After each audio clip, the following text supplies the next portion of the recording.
Hello again, everybody, and welcome back to the Accelerator with Michael Conniff. That's me. We're a podcast for entrepreneurs and founders and startups, and also the angels, venture capitalists, family offices, investment firms who want to know all about them.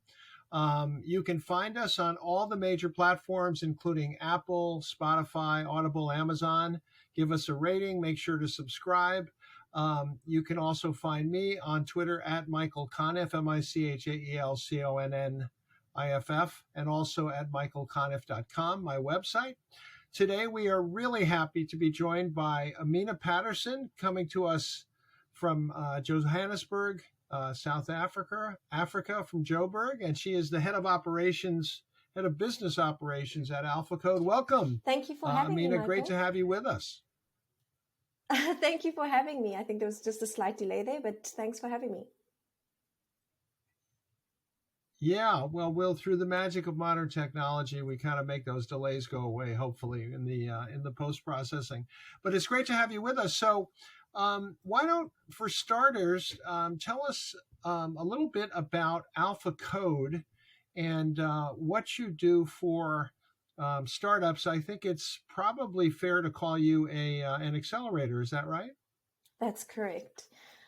So in 2015, AlphaCode was founded by Rand Merchant Investment Holdings, and Rand Merchant Investment Holdings is really an entity that has invested in some of South Africa's greatest financial services organizations. And so they founded AlphaCode with the ambitions of finding the next generation of top entrepreneurial talent and ideas that they could in the long term build pipeline from and invest in. So that's where AlphaCode was founded, and historically it was a fintech accelerator. Over the past few years, we've adjusted that mandate to be a lot more inclusive of tech-enabled early-stage startups. Mm-hmm, mm-hmm. So what is the startup scene like in Johannesburg? I think back here on the East Coast of the United States, I sense there's quite a bit of activity, but I really have no idea exactly what level that has risen to. Tell me about the startup scene there.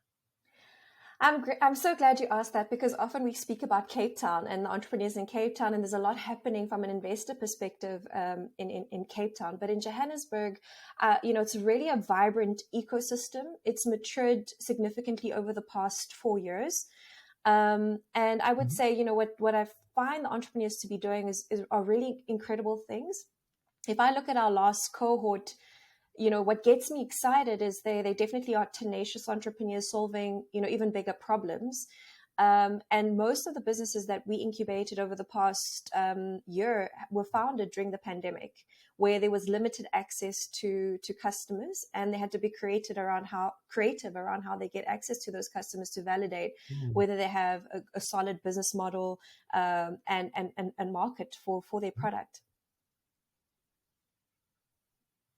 And give us some examples. So what kind of companies came out of the accelerator in the last year? So last mile delivery was one of the businesses that I think did quite well during the pandemic, and now we're seeing that there's a change. But the difference or the nuance that exists, versus an Uber Eats or any of the Postmates or any of the other delivery home, like food delivery services or anything of that nature, is that South Africa has a dual economy. And in our dual economy, we have a really large informal market, which contributes significantly to the economy. And so, but it's really underserviced because, most established corporates don't understand that sector quite well and how to penetrate that market. And so part of the reason why is because it's really cash biased in the way that, the market engages with each other. But also, there's a lack of understanding of the people in that space. And so what I think, being customer centric and being customer first, we found entrepreneurs coming up with really interesting ideas. There's a company called Tumela, which leverages taxi drivers. And as South Africa doesn't have a formal or as developed transport system as the rest of the world. And so we rely very much on something called taxis, which is like a minibus that transports everyone around.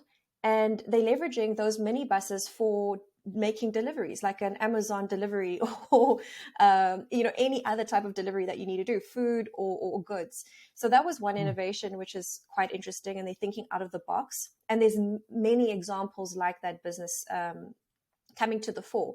And what they also are enabling these taxi drivers to do is really adopt, go digital, move away from cash by creating payment platforms specifically tailored for taxi drivers.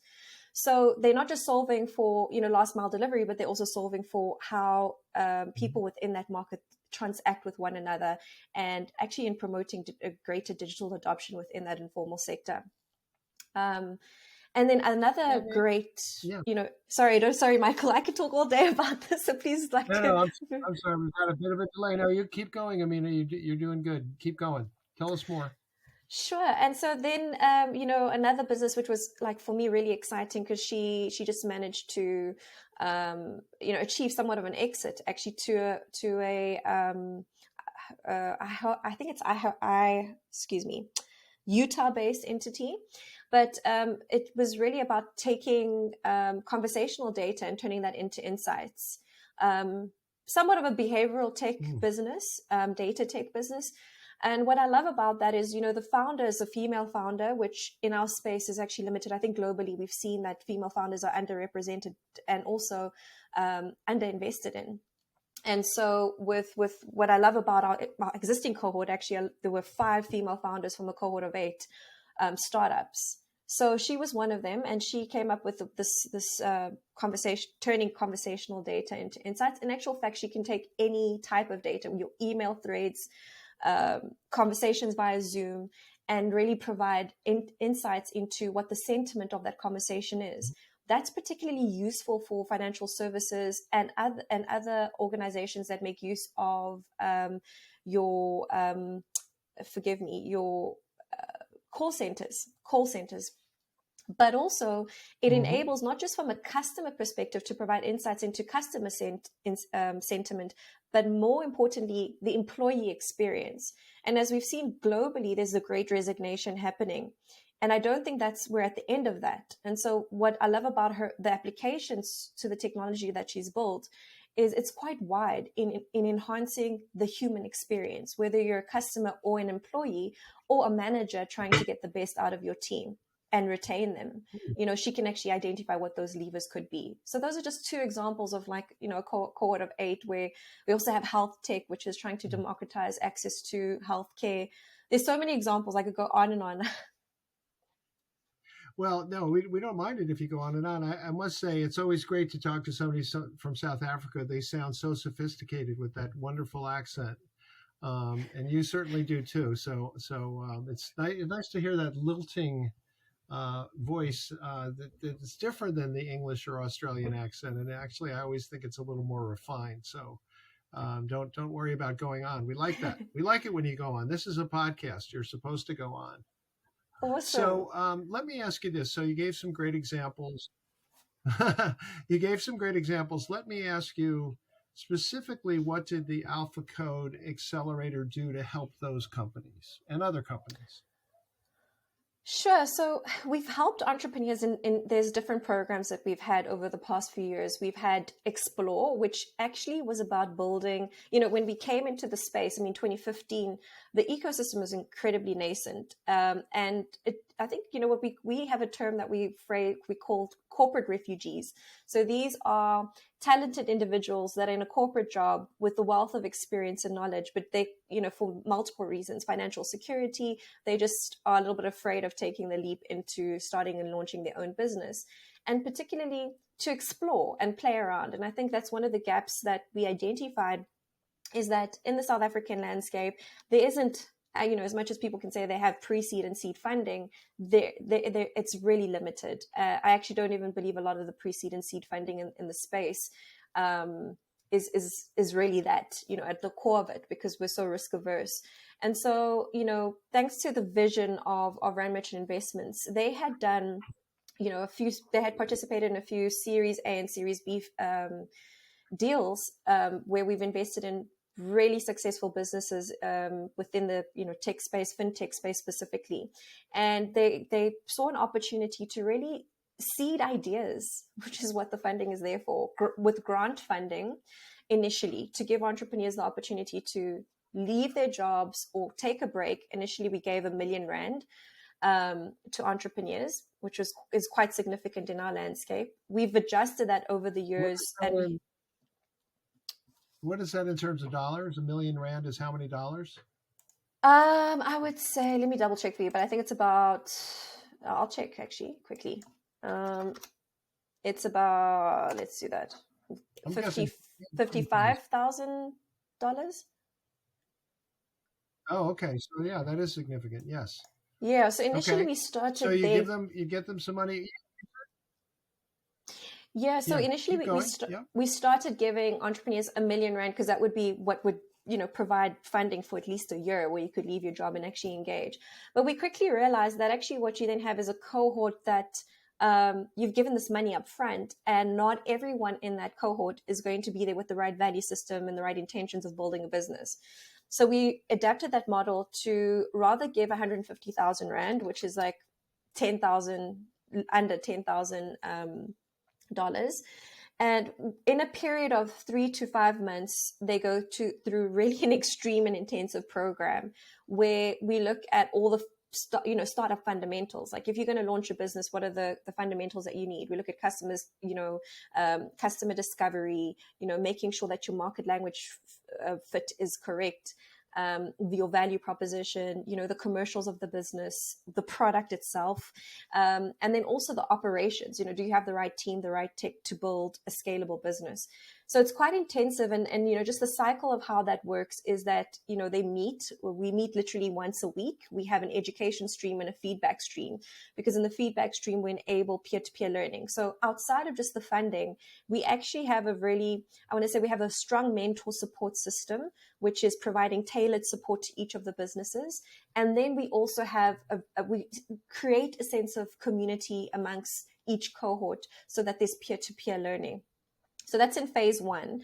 And then what we do is we drive competition amongst the entrepreneurs so that at demo day, they can pitch for, another $30,000 for the next phase of their business. And that has proven to be a successful model for us in really finding the cream of the crop of entrepreneurs in the space. That's exciting. Now, you did mention in passing that it sounded like you said South Africans are risk averse. Is that true? Kind of as a general cultural trait that South Africans don't like to be in risky businesses in particular? Is that true? So let me clarify. I think the first part is that we have exceptional talent. If you think about the biggest problems, financial inclusion, access to healthcare, take any of the challenges that you find, you'll find a South African trying to solve for it. So we have really tenacious people who've got a great sense of humor, who are willing to, dive head first into tackling some of these challenges. On the flip side, though, is where we get access to funding is challenging, because corporates who are interested in corporate venturing are often risk averse. They want to see businesses at a later stage, and investors want to see businesses at a later stage, even if they say they pre-seed or seed investors. The challenge with that is we're not building a pipeline, because we're not investing in a pipeline of this talent, this incredible or extraordinary talent that we have in the country. And so, a lot of the comments are around there isn't a lack of funding in the space. It's the mismatch of funding to the mandates or to the need. Let's put it that, the mandates and the need, there's a clash in that. So that's where the risk aversion comes from. It's really with where we're getting the corporate sponsorship, or outside of corporate sponsorship, just investors investing in the space with early stage startups. But maybe you don't have the mentality like you have here in the Silicon Valley in the United States or other parts of the United States, that you have to, it's a game of risk. You have to play it. You have to play it aggressively. You have to put a lot of bets down just to get one thing to pay off. So that is kind of an obstacle, it sounds like, that a South African entrepreneur has to overcome. Is that right? You've hit the nail on the head. Like I would honestly say there's a handful of investors that are actively, investing in early stage startups and have that mentality. But I think many of them have actually studied or worked abroad and understand how to manage that risk appropriately, and understand that if there's one big payoff, it's a huge payoff that covers all the risk. Mm-hmm. So I think also the other challenge is, look, slowly but surely it is changing. Corporates are also becoming a lot more open, because, and the reason why I mentioned corporates, they're really key to this conversation, is because often entrepreneurs have to, fight between, do I have to get access to market, or do I get an investor on board first?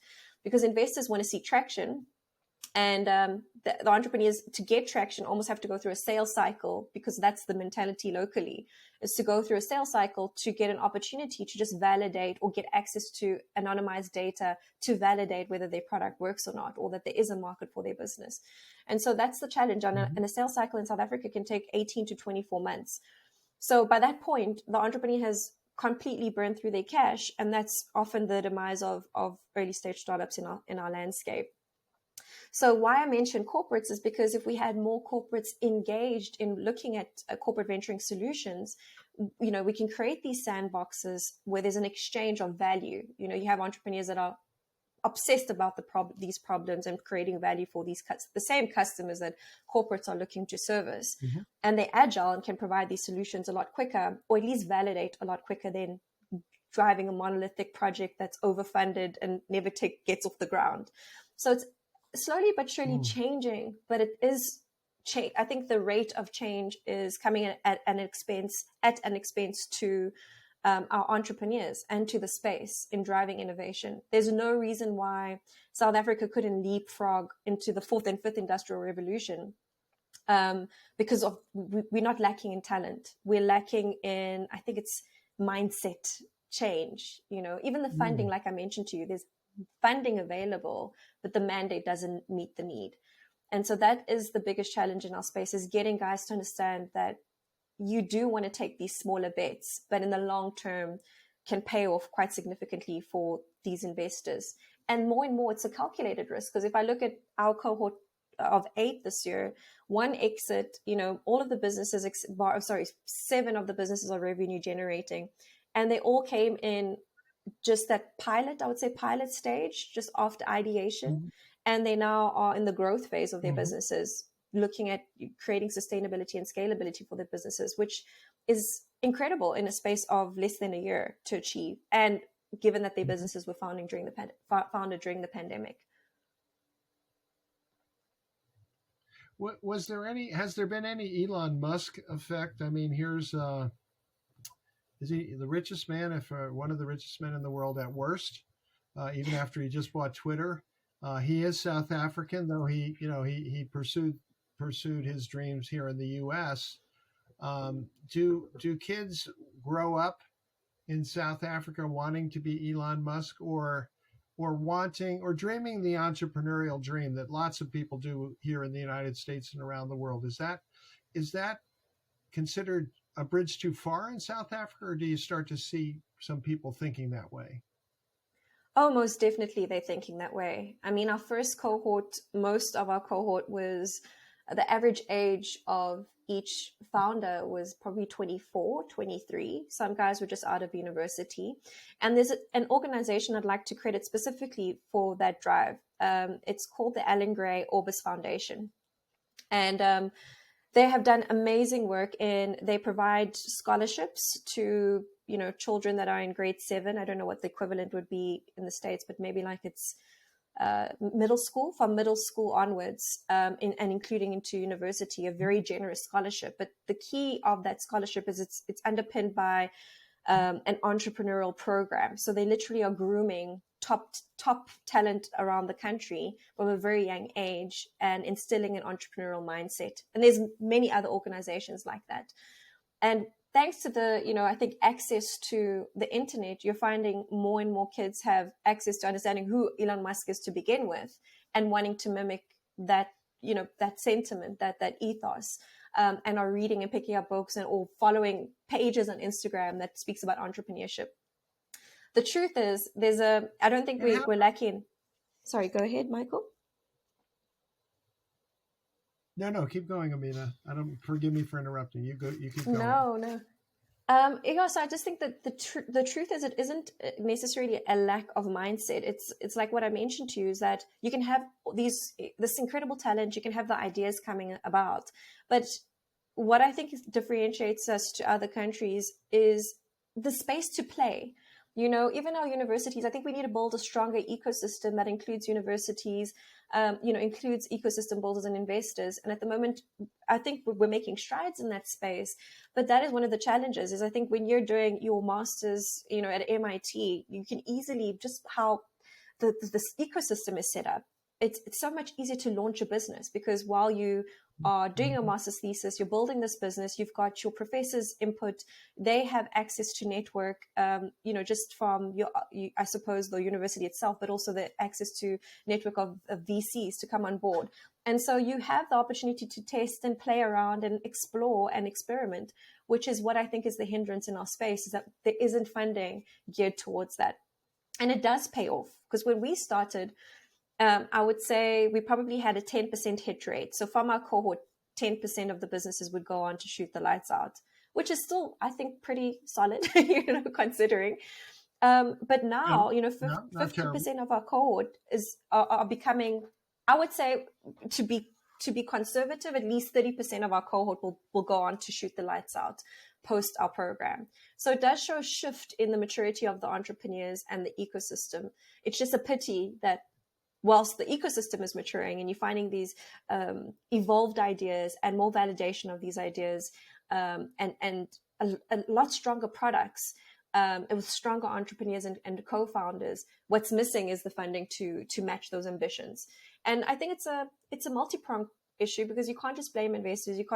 There's not about blame. It's like, how do we coordinate this funding in a way which is provides a consistent experience for the entrepreneurs? Because at the moment, what we're finding is it's a fragmented space. We have multiple accelerators which are teaching, the same types of principles, and these talented entrepreneurs are having to go through the same type of accelerators just to get access to that funding to do customer discovery, or to further the ambitions of their business, because the funding isn't available out there. It's mostly available through the accelerators that exist.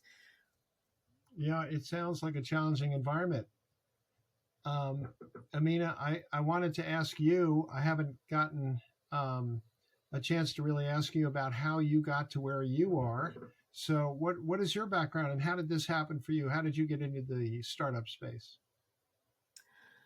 Oh, goodness. I've been passionate since I was a child about entrepreneurship. I just wasn't sure if I was going to be an entrepreneur or an entrepreneur. And so for me, it's just business. I was just like, I wasn't thinking tech at the time. And then I actually got a scholarship from Alan Gray Orbis Foundation, and they provided that support to me. I got access to the most incredible mentors, and went on an entrepreneurial program where we had to run our own businesses. And this was, I don't know what, now I can't even remember, like 12, probably like 14 years ago. I can't remember anymore. And what was incredibly useful is just the exposure that I got set me apart from my peers, because I took the road less traveled. I struggled at varsity to complete my undergraduate. I had to go and work because I lost my scholarship. And so I really started from the bottom. I was a receptionist at some point, but I worked for organizations that were all investing in startup businesses, or I would say small to medium enterprises. So I got exposed to understanding how those deals were done. And where I was most passionate about is I saw how the deals were done, but I often felt what was lacking in the space was a sense of post-investment management support for the businesses that were invested in. Because, often there's a huge ROI attached to the deal, which, when a deal's done, what the gaps of that business are, but there aren't often resources provided to closing those gaps to make sure that we de-risk those investments so they can give us back the ROI. And then I, pretty much networked myself into a role at a company called Edge Growth, and they invest significantly in the SME space, which is the small to medium enterprise space. They're actually one of the largest impact investors in South Africa. And I joined them when they were pretty much a startup with 10 employees and grew with the organization until they were about 100 employees. But by working with them, I had the opportunity to develop strategies and design programs that really help corporates understand how they could use some of the spend which is required from a legislative perspective to invest in small to medium enterprises. And the reason why those corporates have to spend that money is because it's required by law in order for them to maintain their licenses to trade.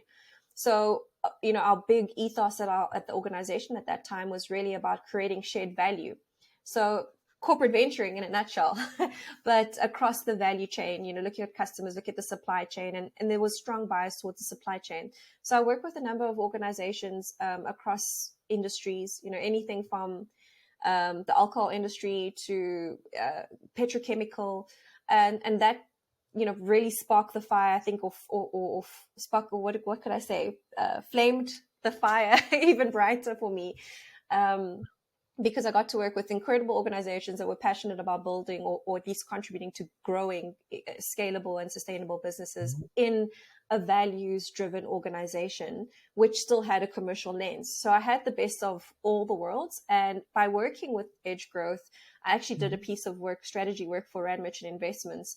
And that's when, through working with them in designing AlphaCode Incubate, which is now our flagship, acceleration program in South Africa, they asked me to come on board full-time onto the AlphaCode team.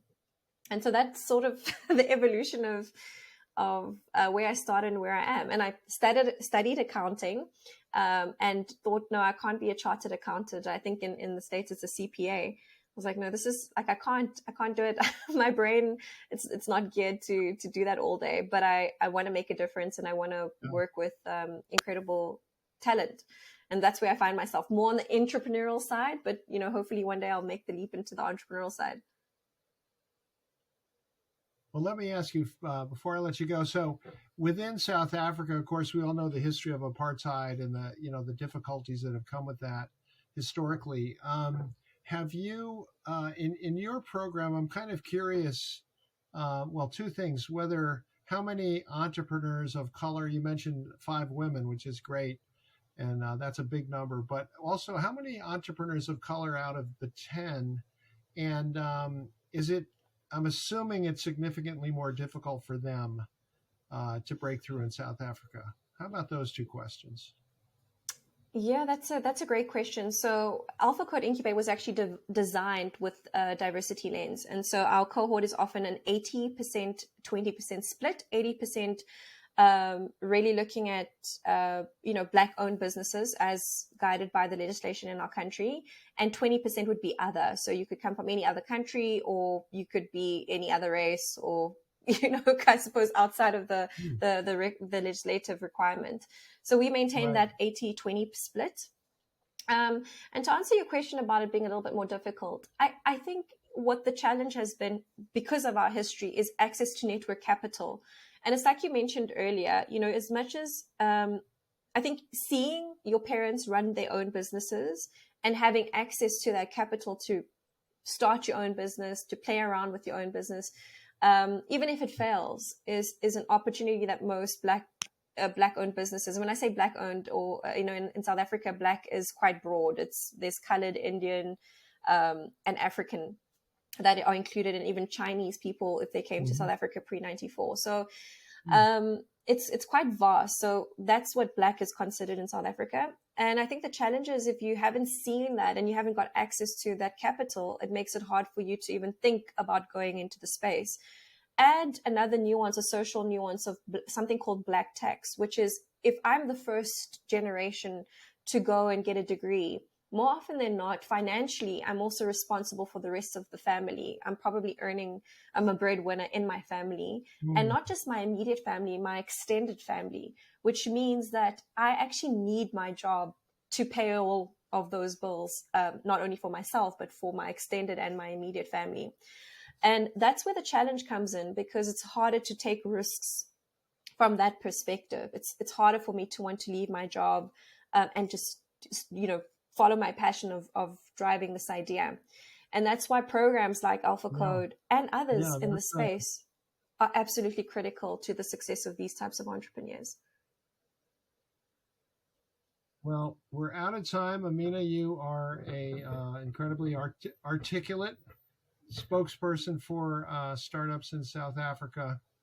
And of course, we wish you all the best, and we thank you for being with us today on the Accelerator. Great to have you. Thank you so much, Michael, for having me. Have a wonderful day. Thank you. And this has been the Accelerator with Michael Conniff. We're on all the podcast platforms, on YouTube as well. Subscribe to us, give us a rating, tell us you love us, or tell us why you don't. We don't care. It doesn't matter. We're here to learn. It's always, and we can pivot too, I guess you could say. But really appreciate your being here with us. And we'll be back with another podcast before you know it.